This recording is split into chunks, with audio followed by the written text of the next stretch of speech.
It's Wednesday, January 12th. Coming up live on The View. Get out of the cold and into the hottest topics. From Sarah Palin breaking her silence about the tragedy in Tucson, to why none of the new judges want to be the bad guy on American Idol. And Joy Skyping in live from Sin City to respond to Snooki and JWoww's nasty video about her. I am Joy, and I'm on the frickin' View. Plus, Spike Lee's revealing if he clashed with any famous friends when he was cheering on the Knicks in L.A. the other night. And his wife, Tanya Lee, is telling you how Spike is dreading when their two kids start dating. And Martin Henderson's exposing how he's handling being called the next McDreamy on his new show, Off the Mat. And looking back at his toxic relationship with Britney Spears. All that, hot topics and more, coming up live on The View.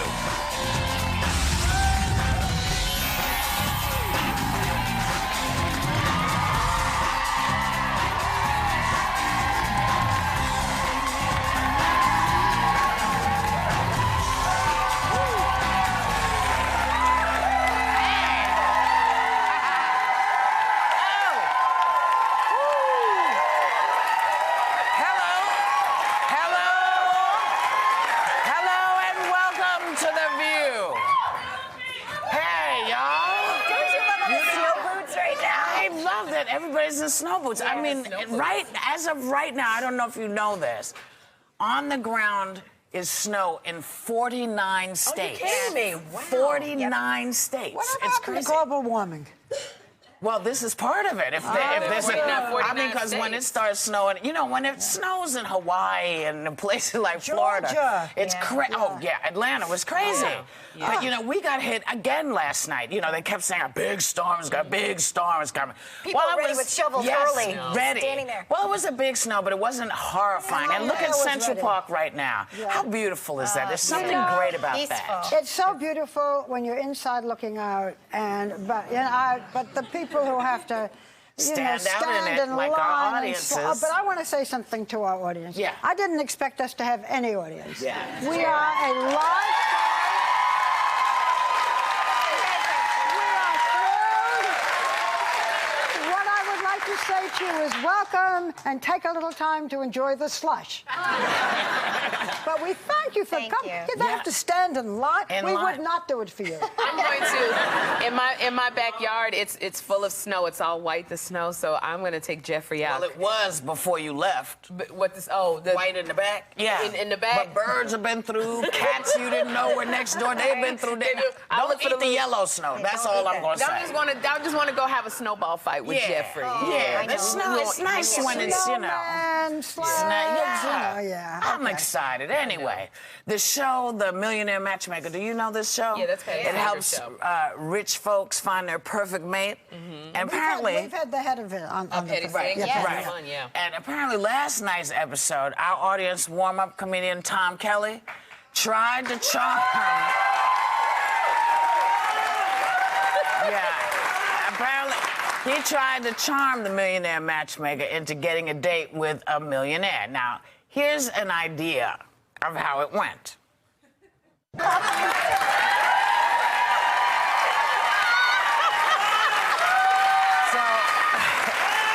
say her name again. It's Patty Stanger. Patty Stanger, yes. Right? And he did not win. And Tom, so did it get any better? What happened? It only got worse from there. Really? You're so charismatic and personable. You would think. No, I went to the mixer. I got past to the second round, and the millionaires basically went up, made eye contact with me, and then went off with some banker. No words exchanged. Did she say hello, or? About that. That's about hi, nice to see you. Maybe you need George Clooney to do a warm-up for you. That's what I'm saying. I need a wingman. You need a wingman. But I thought she had to be funny. Usually women like funny men. Did you turn on the funny for her? No, or I got... Well, was the banker particularly funny? No, the banker was kind of a jerk. I mean, he was like rich. a banker. He was rich. But so was she. He had money, not funny. Rich too. But the millionaires usually want to meet millionaires. I mean, I think Tom would be a good boy toy. That would have been great. I would have been a great boy toy. And let me tell you...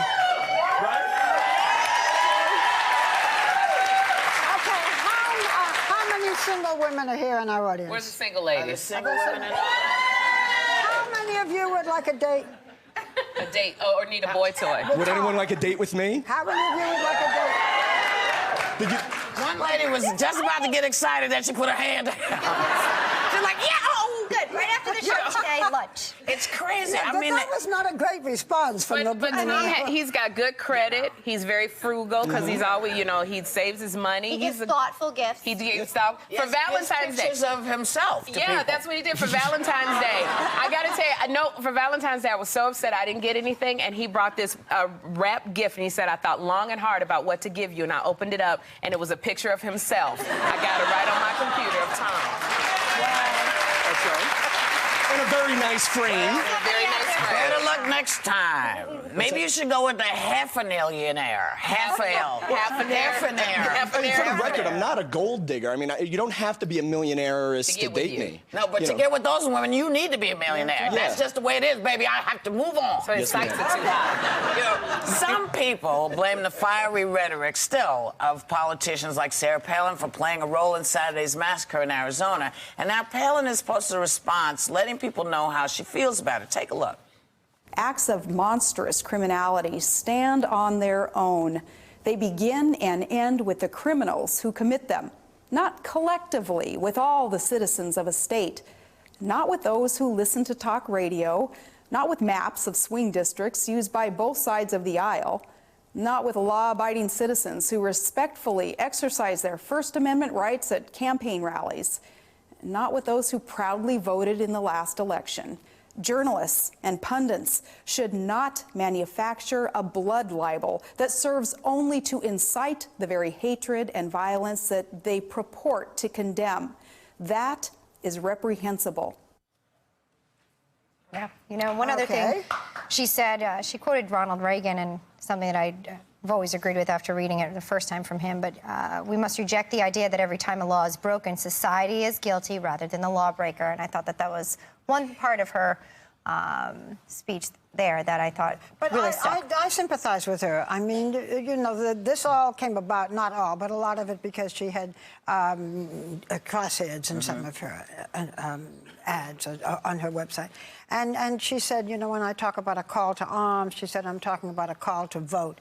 But to single her out and to make her the villain when we know this is a crazy, desperate person, I think that I sympathize with her, and I'm glad she spoke out. Well, I wish we had the soundbite from the senator who is in the hospital after the crosshairs were shown on her district, among other districts, because her response to that was very interesting, too. Well, she said that there are consequences. Basically, she was saying, you know, you might not want to do it like this. You might not. I understand, you know, you want your people to vote against me, but there are consequences to these actions, and I think that's why this has been put together. But this is, there are consequences, but again, to blame, should she have done it? No, but is the consequence that this guy shoot someone? That's not her fault. What I'm tired of is nobody holds themselves accountable for what they do, for what they put out there. I remember when those crosshairs were put out there was a woman named, on the Huffington Post, Marianne Williamson, and she wrote this plea to Sarah to watch your words, this crosshair map with all the Congress people's names on there. Let's not give Sarah Palin too much credit here. She didn't invent the crosshairs. This was used in 2004 in the Democratic campaign as well. We can have both of these thoughts at the same time. This is a woman that's purporting that hang on. She might be running. She might be the leader of the country. So she's out there in the limelight. I'm sorry. So they are scrutinizing everything. Can I just say one thing? There is no connection yet proven, or else we would have seen it, between this man who took a gun and killed these people and injured more and Sarah Palin directly. But we can do both. We can talk about him, and we can also say that we need to watch our rhetoric. Absolutely. Well, why isn't anybody taking responsibility for saying we should watch our rhetoric? Everyone is. There's no connection. For 4 days now, we have all said we've got to, whenever this happens, we've got to watch what we say. What we are saying is she should not have done that ad. There are other things in which the people say things they shouldn't say. And that's wrong, and we should watch it. She should not be blamed, and we do not know why this country is Sarah Palin. And I have to say this because we do, as a society, tend to do this. I know whenever something goes down in rock and roll, and someone has been listening to some band, they always say, well, it's the band that incited it. Right. The lyrics have done it. So, you know, this is not new, but I think that it, again, as you said, Elizabeth, as we've been saying for the past 4 days, you know, whatever the connection is, let's all just be aware of our stuff. Right. If we see we step in it, step back. Now, we're going to go, but we're coming right back because we have more hot topics. Go on. Go to the bathroom.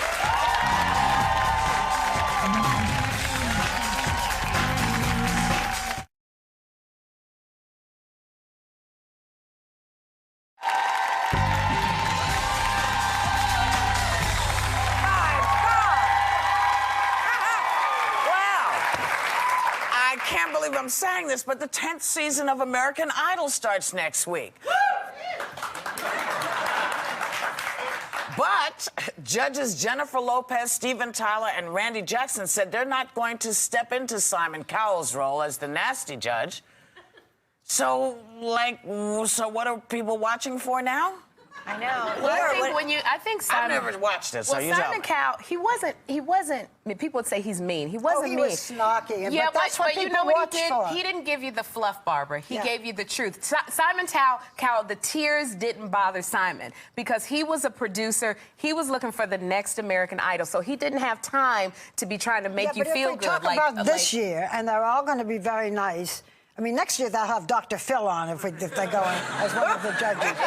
But, you know, Joy is going to be on with us in a few minutes. She's in Las Vegas. Yeah, right. I think, you know, they need Joy. Well, Joy's going to give them the truth. Someone is going to have a little, you know...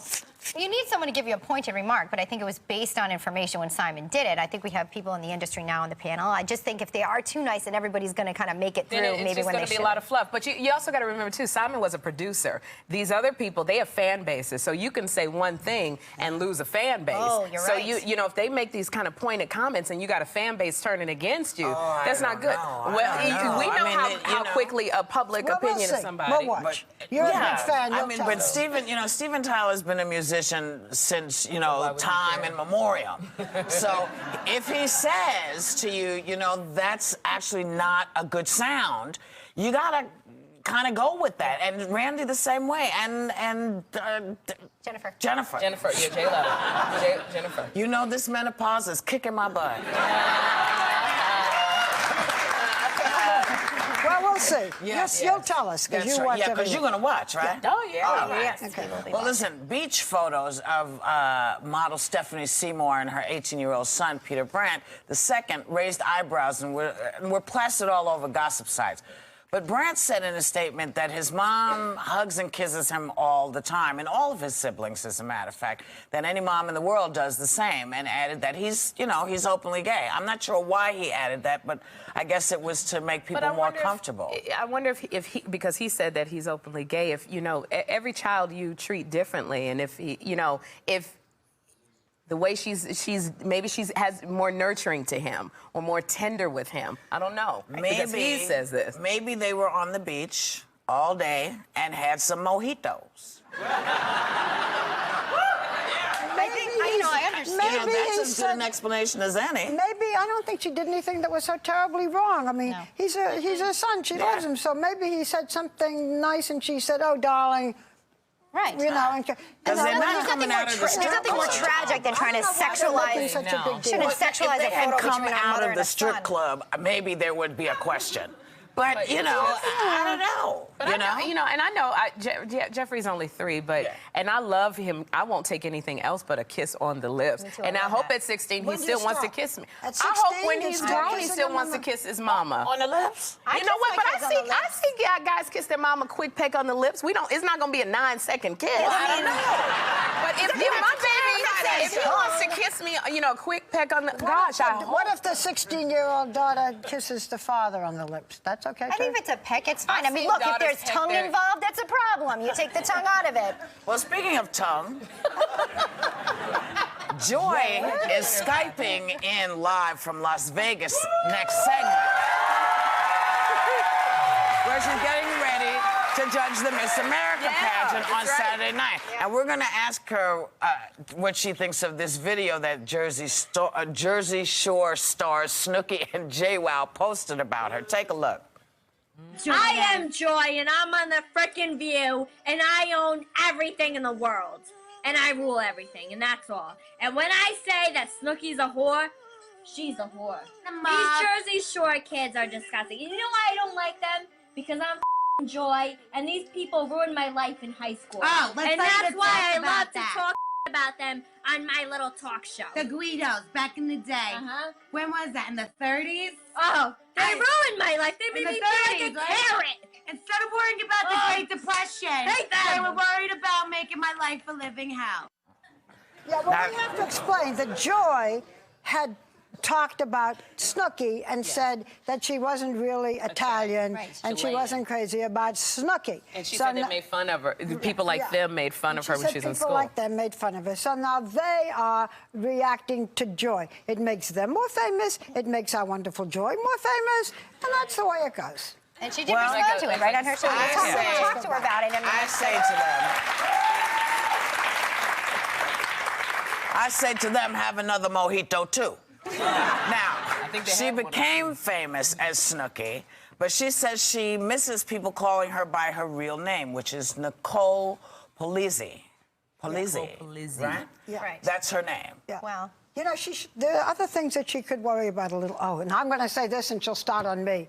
But, you know, this is a woman who drinks too much. This is a woman who got smacked in the face. What she's worried about is being called Snooki. I mean, that's also part of what made her, you know, popular. It's a cute name. Do you mind being called Whoopi? Would you rather be called Karen? No, I would tell people to call me Karen if I wanted them to call me Karen. I wouldn't have changed it. So you know, but I sound like a Tupperware later, Karen. Hi. You know, we're going to go to break right now. And when we come back, Joy... 3 containers, I've got 3 containers for you, but Joy is going to be live with us from Las Vegas. And my name is Karen, and I'm your Tupperware lady. We'll be right back.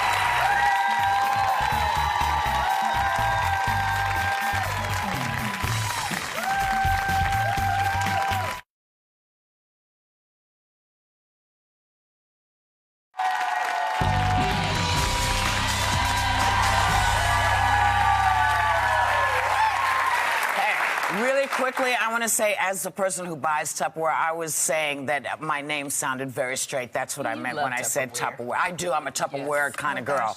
But none of that is as important as this. Joy has been in Las Vegas all week getting ready to judge the Miss America pageant this Saturday. And we have her right here now via Skype. Hey. So, do you miss us? I miss you terribly. I dream about you every night. I don't believe you. What is it that you've been in Las Vegas for 4 days and your cleavage is lower? Look at that. It's the desert air. It drops the boobs. I don't know. So, listen, what is this? Did you see this crazy thing with Snooki and Snocker and the other girl? I did. Jay Wow Wow. And like I said, I didn't know that they allowed cameras into AA meetings.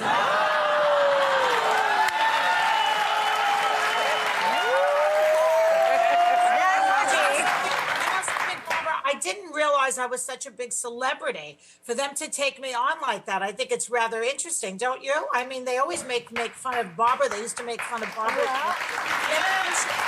didn't mind Saturday Night Live, and that's a really, you know, that's an A1 show. But I want to ask you something, though. Snooki doesn't like her nickname. She wants to be known by her real name. How do you feel, Josephine? Oh, well, my real name is Josephine Victoria Okudo. I mean, nobody can spell it. It doesn't fit on a marquee. So I took my ex-husband's name, which I had for many years, and I just kept it because it was easier to spell. It's all about the spelling. Okay. That's good. That's good. Hey, so wait, you're in Vegas because you're going to be judging the Miss America pageant. Yes. So what, are you preparing? Are you seeing the contestants? What's going on? I'm actually in the middle of it because they have these preliminaries, and last night a lot of the girls came out in their bikinis. One girl came in a one piece because she was religious, but the rest of them were all in 2 pieces. And it is a cellulite-free zone, I have to tell you. I did not see 1 iota of cellulite. Do you hold that against them, Joy? I do. Yes, I do. So, Joy. Okay, so Joy, you're out there in Las Vegas. Is Steve with you? Yes, he is. Okay, there's a lot of wedding chapels dotted around the city. Any, Yeah, so? So no quickie wedding, huh?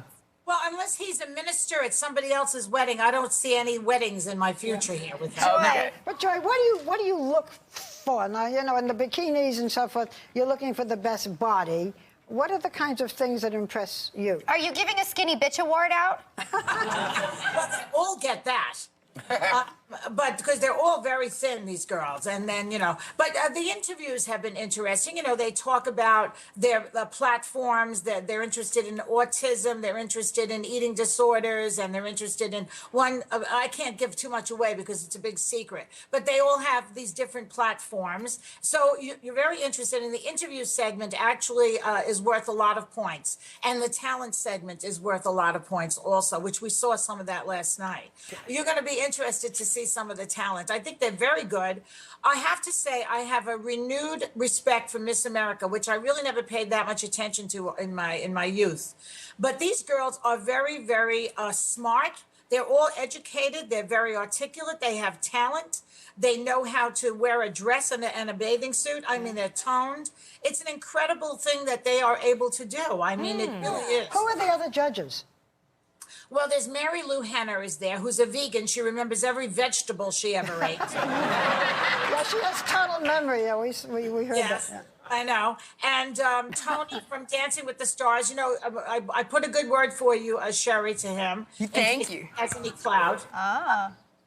There's Taryn Rose is there, the shoe person. You know her shoes? Taryn Rose. Yes. There. And Debbie, oh my God, her name slips my mind, but she was Miss America 20 years ago, and she's now. That's Mary Lou Henner. She'll remember.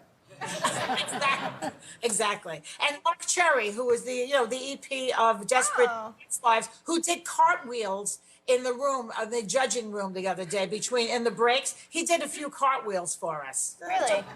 What did you do? A wacky, wacky week.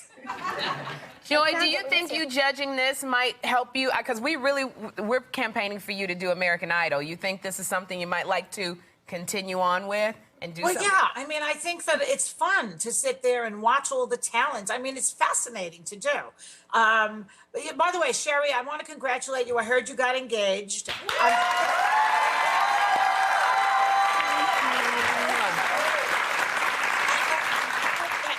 Sherry, I know that you're a very religious girl, and you've been praying for this for a long time. Thank you, Joy. I just want to say, don't give her any. Joy has her own show. Now she's judging Miss America. We need her here. Yes, don't give her any more shows to do. Just come back to us. Well, I'll be back on Monday. I look forward to seeing you. And you too, baby. Love you. Bye, baby. Now, you can catch Joy during the Miss America pageant on Saturday night at 9 p.m. right here on ABC. And Joy will be back with us live from Las Vegas tomorrow. We'll be right back with the incredible Spike Lee, his wife Tanya Lee also.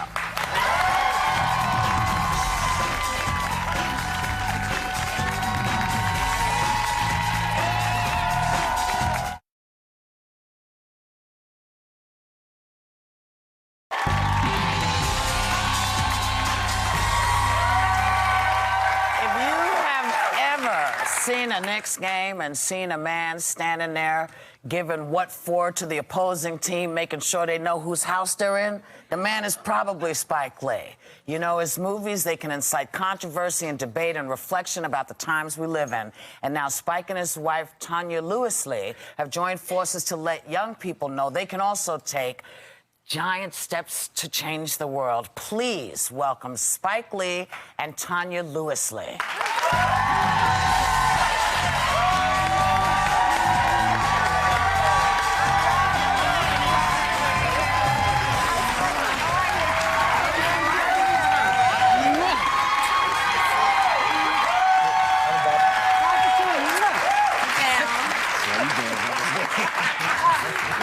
Such a charming children we're going to show it later. Yes. The children's book that you two wrote together. I have to do two things. First, I have to say, you know, the boys won last night. It was quite fabulous. I could not stay up to watch the game, but I woke up early and we were victorious. Yes, we were. And I want to tell everybody that your film, Malcolm X, was recently selected by the National Film Registry of the Library of Congress to be preserved. Now, this is a huge honor. And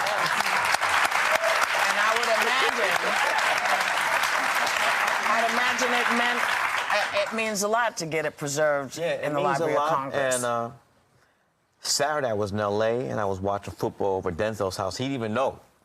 Really? I said, Denzel, congratulations. He said, oh, wow, I didn't know. So I was happy to inform him because he's the reason why the film made it into the Library of Congress. Welcome to it, by the way. Well, first of all, it's lovely to have you here as a couple. How did you meet? Gosh, we met 18 years ago at the Congressional Black Caucus. Every year they have a big dinner, and we met at the dinner. And I was walking one way, and Spike was walking another, and then he circled back. Back to you. And do you guys work well together? I have to, I know we're going to get to it a little bit later, but I got to say right now, the book that you wrote for the kids, Giant Steps to Change the World, you worked on together. It's the third book, It's right? Our third children's book, yeah. First of all, it is incredibly motivating and inspiring, I think, for young individuals What age right group now. is it written for? I think it's... Because I found it interesting. I say all ages. I think it is all ages. I mean, I've got kids only up to 5, but I'd say it'd be one to read to them throughout. Right, and you can give it to people as they graduate Well from done. school, that kind of thing. Do you guys always work this well together? It's getting better.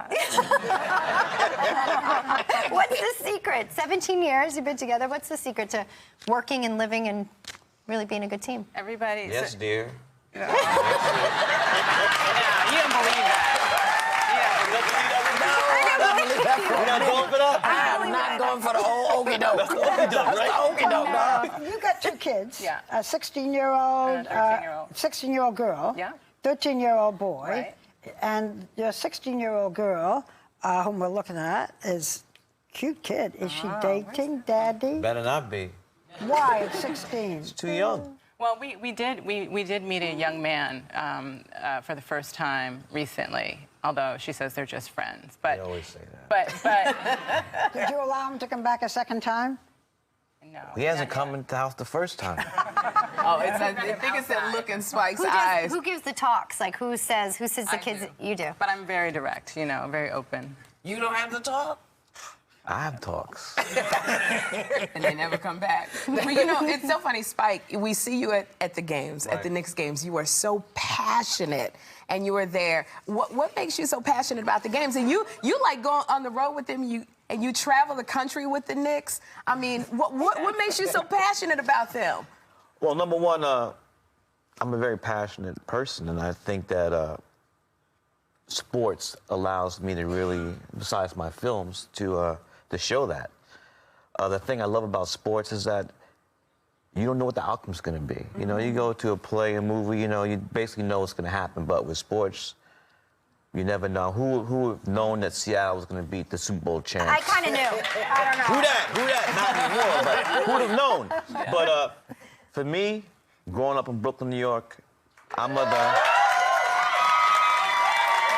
Brooklyn's the house.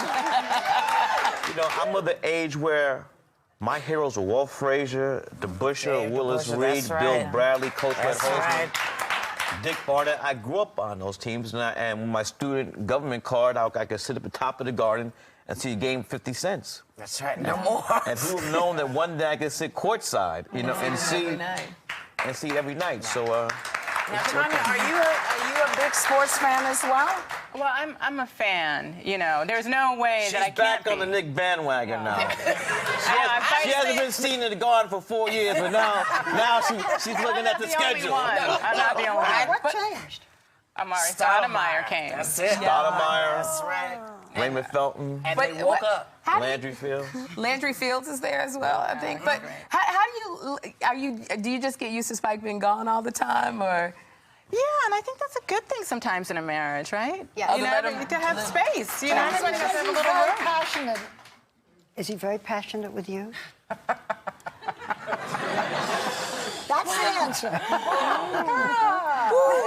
warm in here. It certainly did. You know, I'm thrilled that you're here. I thank y'all for coming. No, This thanks for having book, us. it's wonderful, you know. Tanya, Lewis, Lee, and Spike Lee, members of our audience, I just want y'all to know I'm taking the book home with you. Okay? And we will be right back. That was too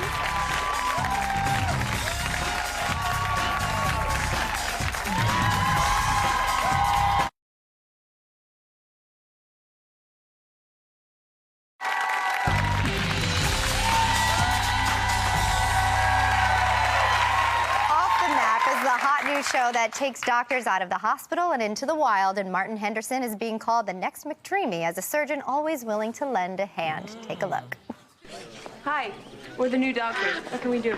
Hold his shoulders, brace his legs. No, get the hell away from me! Sit down. Grab a foot. Okay, on the count of 3. 1, 2. No. Hey. Look at that.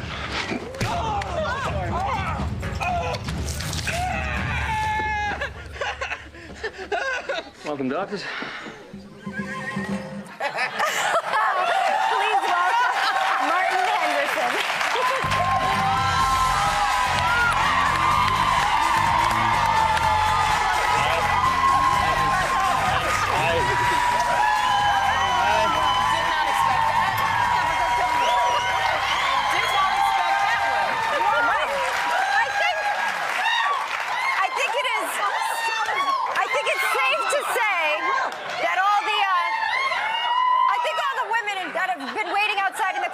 Toasty warm that you're here. We're certainly glad. I know the show films actually in Hawaii, right? It does film in Hawaii, how's this cold treating you? I kind of like it. I went to acting school here about 11 years ago. So I remember trudging through the snow in Times Square. It's a little different today with the billboard up there. It's sort of... And you're from New Zealand? I am, yeah. Yeah, that's excellent. So we're good. We're glad to have you back here in New York City. I want to say the show is so incredible to watch and to see. The setting is fantastic. Doesn't hurt that you all are a part of it. It was created by Shonda Rhimes, who's outstanding, creator of Private Practice, Grey's Anatomy. Some people are saying that this is for doctors. Yeah, she does apparently. But some people are calling this the Greys of the Jungle. What do you think? Yeah, I mean, there's obviously tonally, I think, given that it's a Shonda Rhimes show and she certainly knows how to entertain an audience with medical drama, you know, they're going to draw the parallels. But the fact that it's set in the jungle, I think, offers so many different kind of storylines, you know, and it becomes more of, I think it's a good mix of action adventure. In fact, someone described it the other day as MASH meets Romancing the Stone or Indiana Jones, that kind of thing, with the medical component. So it's definitely something new. How do you feel that people are now calling you the McDreamy of the jungle? What's your name? McKiwi. It's McKiwi of the jungle. What's that? A kiwi is, well, it is a fruit, obviously. But a kiwi is a name for a colloquial term for a New Zealander. So I am a kiwi. So. And I feel. These women are going crazy. Are you married? No. There you go. It's like a singles bar. It is like a singles bar. Oh, go ahead, Bill. No, I was just going to ask everybody in this series, almost everybody, they're heroes, but they also have big flaws. Each one has his own. He and she. Yeah. So what's your flaw on camera and what's your flaw off camera? Oh, Barbara. I probably have a lot of flaws off camera. But my character's flaw, he goes down to the jungle to set up this clinic with very humanitarian reasons and very altruistic, idealistic goals. But events happen that as the episodes unravel, we learn that he's not able to do it in a very moral manner. So there's a sort of a moral ambiguity to how he's achieving his ends. So there's a mystery about him. There is. And the new doctors obviously get little bits of information and they're trying to piece together who this guy is. And as the show goes on, you know, more and more is revealed. And he's not all that he seems to be. Wow. How are you doing with all of the medical phraseology? I'm doing all right with that. Yeah. We, rhabdomyolysis was one of my words the other day, which didn't quite roll off the tongue. It rolled off your tongue, all right. Say that again. Rhabdomyolysis. Yeah.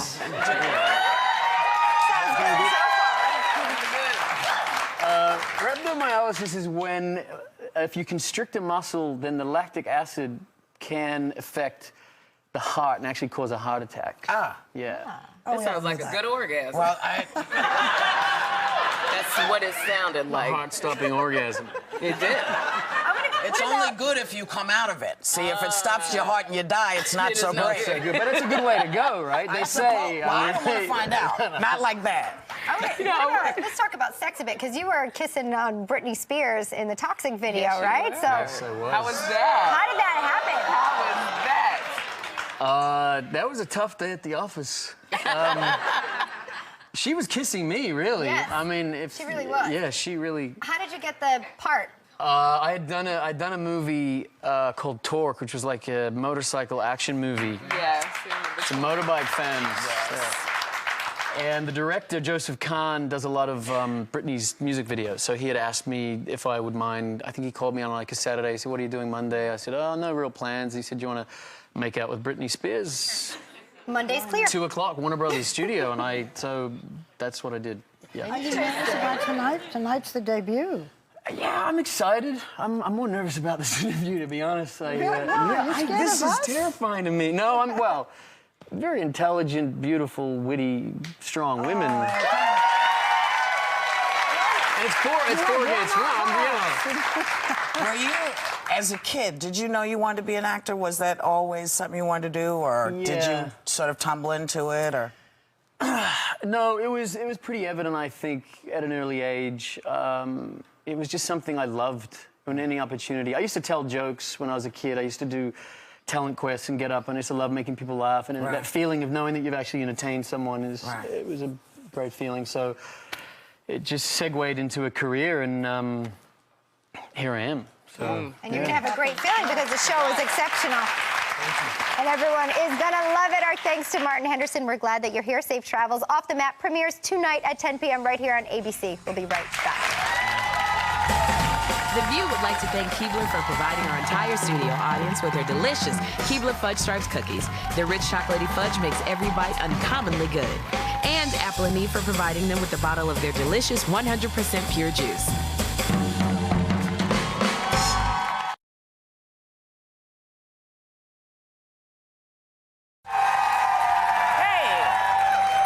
Performing in Florida this weekend. Friday the 14th, I'll be at Kravitz Center of the Performing Arts in West Palm Beach at 8 p.m. And Saturday the 15th, I'm at the Adrian Artist Center for the Performing Arts in Miami. For tickets, check out our website. You know what? Have a great day. Take a little time to enjoy the view. Check the website.